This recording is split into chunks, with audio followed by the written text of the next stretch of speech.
Hi అండి. మీకోసం ఒక చిన్న చిట్కా. టీ స్ట్రెయినరు ఇట్లా చూడండి, ఎనకంతా పేరుకుపోయింది గదా! ఇదంతా మనం క్లీన్ చేసినా పోదు మామూలుగా. ఇప్పుడు ఒక టిప్ చెప్తాను ఇది క్లీన్ చేసుకోవడానికి.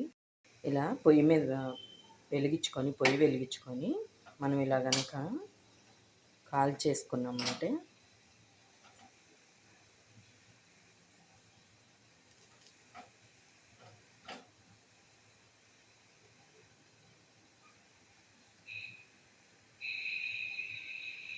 ఇలా కాల్చుకొని ఇలా కాల్చేసుకొని ఇప్పుడు గనక మనం తోమేసుకున్నామంటే నీట్‌గా వస్తదండి. చూపిస్తాను తోమాక. ఇదిగోండి చూడండి. చాలా వరకు మొత్తం పోయింది గదా! ఇప్పుడు హ్యాపీగా మనం వడబోసుకోవచ్చు. నేనిలా వస్తదని తెలీక ఇంతకుముందు 1, 2 పడేసానండి. ఇంక దిగట్లేదని టీ. నా టిప్ గనక నచ్చితే లైక్ చేయండి, షేర్ చేయండి, కామెంట్ చేయండి. బాయ్ అండి.